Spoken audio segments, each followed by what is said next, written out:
Segunda personalidad invitada aquí en tu programa La Celebridad a través de redes sociales, específicamente YouTube e Instagram, mis amores. Estamos nada más y nada menos que con un héroe de bata blanca, el doctor Jesús Rivero, es cirujano general y laparoscopista, cirugía sin huella y cirugía mínimamente invasiva. ¿Cómo está, doctor? Bienvenido. Muchas gracias. Muy bien, muy bien. Buenas tardes. Buenas tardes, doctor. Quiero empezar a hablar acerca de la laparoscopia general y, por supuesto, el desuso que tiene la cirugía abierta. Actualmente, la laparoscopia general ha ido ganando desde los años 70, que fue inventada precisamente por un ginecólogo. Bien, ha venido ganando bastante cancha, ha venido ganando bastantes seguidores en la parte, sobre todo, de los cirujanos como tal. Bien, la cirugía abierta ha ido en desuso sencillamente ¿por qué? Por el dolor que causa este tipo de cirugía, aunque actualmente por problemas, digamos, tecnológicos, digamos, por problemas de desconocimiento del arte que es la laparoscopia, muchos colegas se inclinan o se están inclinando a hacer cirugía abierta más que cirugía laparoscópica. Pero la laparoscopia debe ser pionera actualmente en todas las cirugías, no solamente la cirugía general, sino en cualquier cirugía que compromete cualquier cavidad donde nosotros podamos resolver un problema en el enfermo o la persona que le aqueja alguna de este tipo de enfermedad. Doctor, yo quiero hablar de un tema bastante delicado, sobre todo en su gremio, que es la famosa palabra llamada intrusismo. ¿Cómo se maneja esto actualmente? ¿Qué no se debería hacer? ¿Qué se considera intrusismo y qué no? Bueno, el intrusismo como tal en la laparoscopia no existe como tal. ¿Por qué? Porque cuando nosotros hacemos la laparoscopia como tal, bien, vemos toda la cavidad en general. Y al ver la cavidad en general, nosotros estamos haciendo, primero que nada, un diagnóstico de la cavidad en el momento en que entramos en ella y vemos todo, vemos el abdomen, vemos la pelvis. Bien, además de esto, no solamente es la parte diagnóstica, también tenemos la parte de que vemos el pronóstico y la parte terapéutica que vamos a hacer con los pacientes. Entonces, muchas veces conseguimos que hay tumores que son de ovario y de repente la gente dirá, bueno, pero es que eso es del ginecólogo. No, yo como laparoscopista que soy, puedo hacer una resección de un tumor de ovario, ¿sí? Oncológico o no oncológico. Bien, puedo hacer una esterilización quirúrgica. Bien, puedo hacer una histerectomía. Entonces, muchas veces los ginecólogos dicen, no, pero es que te estás metiendo en mi área. Y eso es la palabra intrusismo, te estás metiendo en mi área. No, en la laparoscopia no existe esa parte. ¿Por qué? Porque sencillamente si tú como laparoscopista avanzado y si tienes completamente todo el instrumental para poder realizar este tipo de cirugía, debes hacerlo. Porque si no, entonces caeríamos en la parte legal o médico-legal, ¿verdad? De que estoy siendo negligente con el paciente en el momento en que estoy actuando. Doctor, ¿existe un procedimiento, un protocolo específico que obligue a un cirujano a dejar de hacer cirugía laparoscópica y hacer cirugía abierta en plena mesa operatoria? Realmente eso va a depender de la curva de aprendizaje de cada cirujano en el momento en que tome esa decisión. ¿Por qué? Porque si no tiene una buena curva de aprendizaje, si no tiene la habilidad, si no tiene el equipo esencial, si no tiene el equipo específico para hacer cirugía laparoscópica, pues hace cirugía abierta. Bien, ahora, ¿qué es lo que sucede? ¿Cuál es el tabú de las personas que vienen pregonando y que el cirujano pues toma ese tabú y ese miedo de las personas que dicen, es que abierta se ve más? Eso es falso. Si usted toma y ve una laparoscopia abdominal, usted se va a dar cuenta de que está viendo completamente todo, el hígado, el vaso, el intestino, todo lo que está por dentro. Mientras que cuando usted hace una incisión para poder ver todo lo que le estoy diciendo, no solamente tiene que hacer una incisión grande, sino que aparte de eso, tiene que introducir dentro de la cavidad material para poder separar y ver lo que usted va a hacer en ese momento. Entonces, ¿qué es lo que sucede? Que sencillamente muchos cirujanos, por no tener esa curva de aprendizaje, por no tener los materiales para hacer una cirugía de este tipo, entonces juegan con el miedo del paciente y le dicen, no, por supuesto, vamos a hacerlo abierto. Ejemplo, tú vas a clínica o a un hospital y así tenga el laparoscopio, pero la persona que está ahí, cirujano o no, o ginecostetra, que llegue un paciente con un tumor de ovario torcido o llegue con una apendicitis aguda, ¿verdad? ¿Qué es lo que va a hacer? Pues sencillamente va a abrir al paciente de la manera clásica y va a resolverle el problema, pero no sabe que al resolverle el problema le va a crear un problema posterior, y uno de los problemas posteriores, ¿cuál es?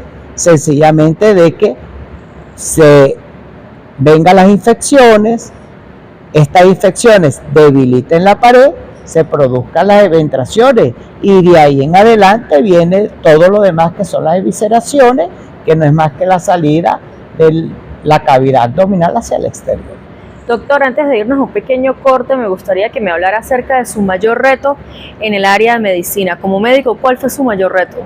Mi mayor reto es haber realizado la cirugía laparoscópica en un paciente de trauma con una lesión hepática y una lesión de vaso hemodinámicamente estable, porque para eso hay protocolos para realizarlo, y que en ese momento se pudo realizar por vía laparoscópica no solamente parar el sangrado hepático, sino que hacer la esplenectomía del mismo y con esto minimizar los riesgos, disminuir el tiempo quirúrgico, y el paciente a las 24 horas ya el paciente estaba en condiciones clínicas estables. Doctor, vámonos a un pequeño corte, mis amores, ya venimos, no sin antes recordarles que estamos nada más y nada menos desde las instalaciones del Hotel Tamá Eurobuilding. Ya volvemos. La segunda parte de esta distinguida entrevista la realizará mi compañero y amigo, mi hermanito Anderson González. Ya volvemos. Hotel Tamá Eurobuilding, servirles es nuestro compromiso. En la celebridad también tenemos temas de interés y la salud es lo primordial, lo que más nos importa al ser humano. Por eso hoy nuestro primer invitado es un médico, el médico Jesús Rivero, quien nos está conversando un poquito acerca de su carrera, de su profesión y también de su trayectoria. ¿Cómo está, doctor? ¿Cómo se ha sentido en la celebridad? Muy bien, de verdad, muy agasajado por estar entre los primeros programas que ustedes tienen al aire. Y, como lo dice ahí, celebridad como tal, ¿no? ¿Se considera una celebridad, doctor? ¿Usted cree que los doctores son una celebridad?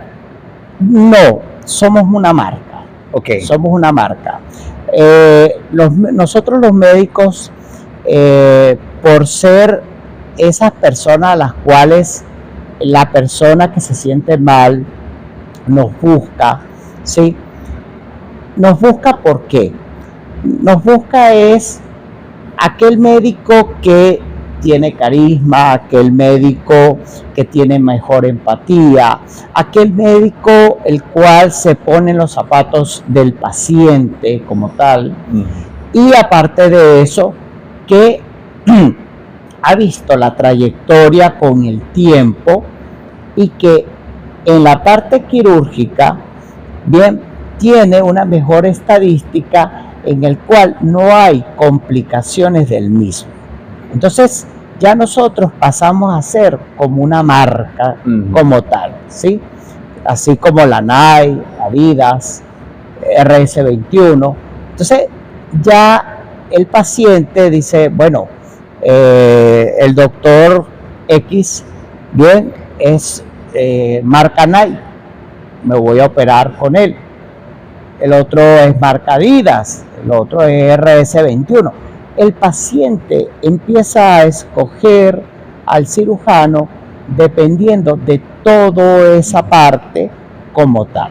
Y de la calidad humana, doctor, también debemos hablar de ese punto porque a veces es relevante cuando un paciente entra en un consultorio, quiere encontrar ese lado humano del médico, que yo sé que a veces ustedes pues por su profesión deben alejarse un poco de los sentimentalismos, por ejemplo, porque no pueden de repente dejarse devastar ante un momento de dificultad o de tensión, pero que ustedes dejan a veces de lado ello, pero sin también dejar de lado la tranquilidad del paciente y que él se sienta a gusto con el servicio que ustedes están ofreciendo. Qué importante lo que nos comenta, que también es importante eso, la vitalidad del paciente y que se sientan a gusto y los identifiquen a ustedes por su trayectoria y por su marca. ¿Cómo califica usted la medicina en Venezuela? ¿Cómo estamos ahorita en el ámbito médico? El trabajo que se está haciendo en cuanto a inteligencia artificial, ¿han habido adelantos progresivos en cuanto, por ejemplo, equipos que puedan proporcionar para una mejor paroscopia en cuanto a cada uno de los pacientes? ¿Cómo ve usted esa parte tecnológica aquí en el país? Bueno, primero que nada, el médico venezolano yo creo que es único, porque el médico venezolano, por tener tantas regiones distintas, y sobre todo voy a hablar de los andinos, porque soy andino, ¿sí? El andino es más familiar, el andino es más compañero, es el médico que es más entregado con el paciente, ¿no? Y eso le da al paciente esa tranquilidad al entrar a el consultorio, aparte de que ya se debe cambiar ese tips de que el médico está en un trono y el paciente es el plebeyo. No. ¿Por qué? Porque muchas veces el médico le ha tocado ser el plebeyo y ha estado al frente de otro colega. Entonces, no hay una cosa mejor que estar de tú a tú y no perder la humanidad, el carisma y sobre todo, como dije al principio, ser una persona humilde. La humildad tiene que estar por delante. Ahora bien, con respecto a la otra pregunta que tú me hiciste, ¿sí?, del médico venezolano como tal, teniendo todas estas cosas que exaltan al médico, también tenemos que manejamos tecnología, ¿sí? Pero, ¿qué es lo que sucede? Que debemos estar a la vanguardia de la misma y saberla utilizar y en qué momento utilizarla para el beneficio, no solamente del paciente, sino para el beneficio del mismo cirujano, para que su cirugía sea un éxito total, para conveniencia del paciente primero que nada y para el médico, para sentir su satisfacción de haber hecho un gran trabajo. Qué bueno el mensaje que por allí nos está dando el doctor Jesús Rivero en cuanto a ese lado humano y también en cómo califica él la medicina actualmente en Venezuela. Doctor, ¿qué avances se han visto en cuanto a la paroscopia? en cuanto a la parte tecnológica. ¿Qué viene próximamente en cuanto a esa técnica médica que usted por allí proporciona a todos los pacientes? Bueno, ahorita lo que viene es la robótica como tal, ¿no?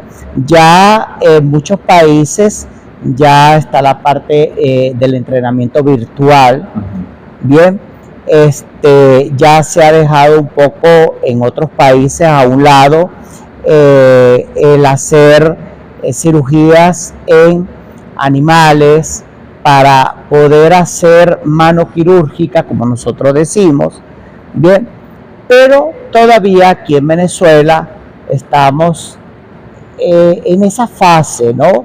¿Trabajando en qué? Trabajando en cambiar la manera de pensar de nuestros nuevos médicos que están saliendo a la palestra, ¿sí?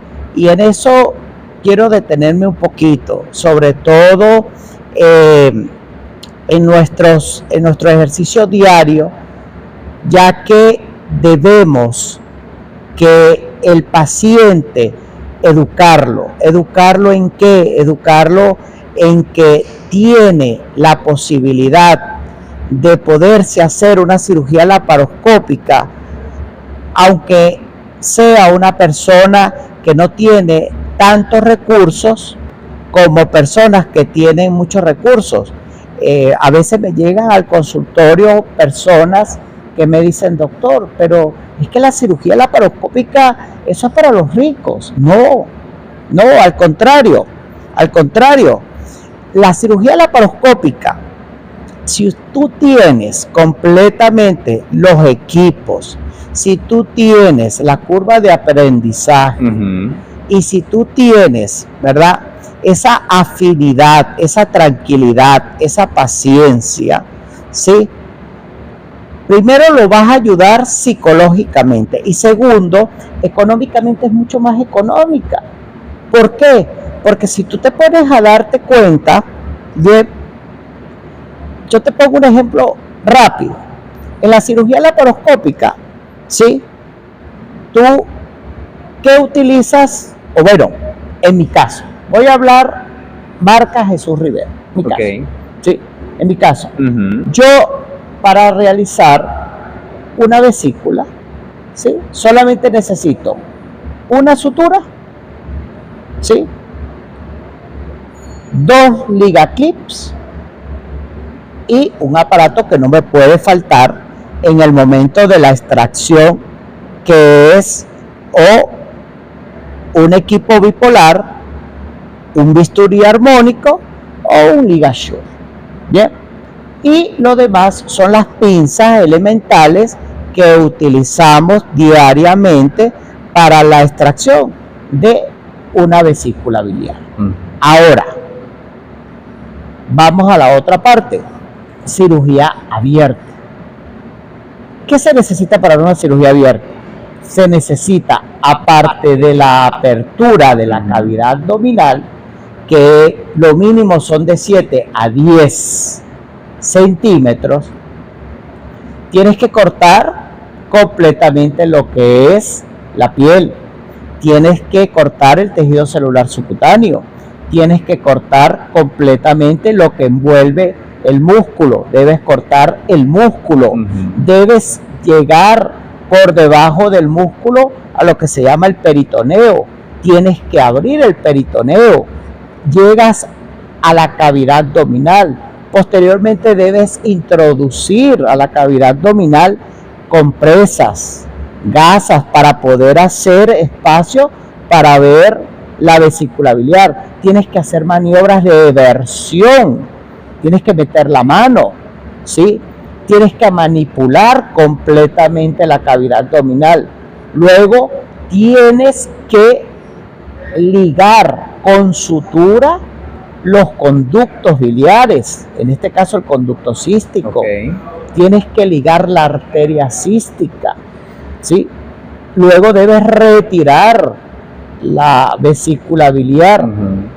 Entonces ahora vamos hacia atrás. Es un proceso bien complejo y bastante arduo. Exacto. Se decía que anteriormente que la cirugía de la vesícula biliar era la cirugía de 12 horas, duraban 12 horas realizándolo, ¿no? Cuando no había el electrocauterio.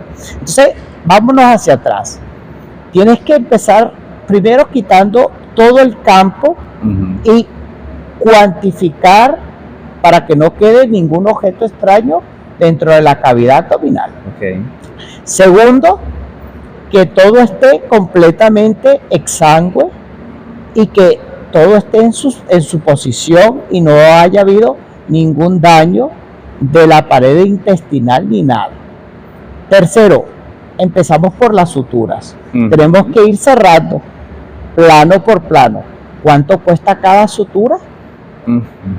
Entonces, si nosotros empezamos a sumar desde abajo hacia arriba, el peritoneo, tenemos que cerrar lo que es la parte muscular, lo que envuelve a la parte muscular, posteriormente el tejido celular subcutáneo y luego la piel. Estás usando 5 suturas. ¿Cuánto cuesta cada sutura actualmente? Y aparte de eso, las complicaciones. Mientras yo estoy haciendo una cirugía mínimamente invasiva, estoy utilizando portales que son la entrada a la cavidad abdominal de 5 y 10 milímetros. Por ahí una infección es muy difícil, o que se eviscere o digamos que se entre un paciente, es muy difícil que lo haga. A través de una intervención por laparoscopia es menos la probabilidad de que de repente surja por allí algún inconveniente con el paciente. Sí, y eso va a depender, vuelvo y repito, de la curva de aprendizaje del el médico que lo está haciendo. Bien, toda cirugía tiene marcada una complicación. Toda cirugía que usted haga. Y entramos al quirófano y no sabemos, ¿no? Si salimos con bien. Exacto. Ponemos nuestras manos en Dios y en el médico que nos esté tratando en ese momento. Sí, es así.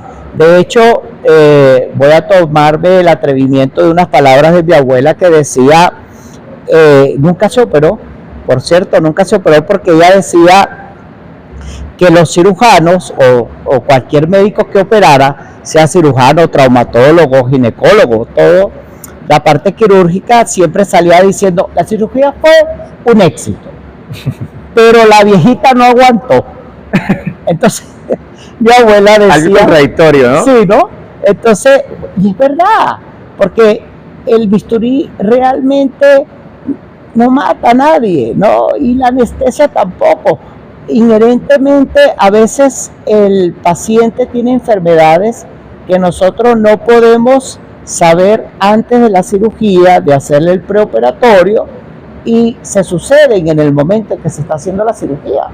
Entonces, claro, ella en su ignorancia como tal de la medicina era jocosa y decía, la cirugía fue un éxito, y es verdad, fue un éxito. ¿Por qué? Saqué la vesícula, mira, aquí está la vesícula, señores, pero la abuela no aguantó. Entonces, óchale, es grotesco el chiste, pero es una realidad muchas veces. Doctor Jesús Rivero, queremos agradecerle su presencia hoy aquí en nuestro espacio en La Celebridad. Gracias por aclararnos tantas cuestiones médicas. Esperamos seguirlo teniendo próximamente de invitado para que nos siga por allí aclarando, porque lo que más nos debe interesar es la salud y contar con especialistas como usted. Agradecido por haber estado con nosotros aquí, nada más y nada menos que desde el Hotel El Tama Eurobuilding, con la mejor información, el mejor entretenimiento y también educando por medio de la medicina y de especialistas como el doctor que hoy nos acompaña. La invitación será para la próxima emisión con Geraldine Rincón y Anderson González. ¿Quién será la próxima celebridad entrevistada? Véanlo a través de nuestras redes sociales, @lacelebridad. También síganos en YouTube, presionar suscribir, like en cada uno de nuestros videos. Nos vamos por el día de hoy, pero recuerden que la estrella eres tú. Chao, chao.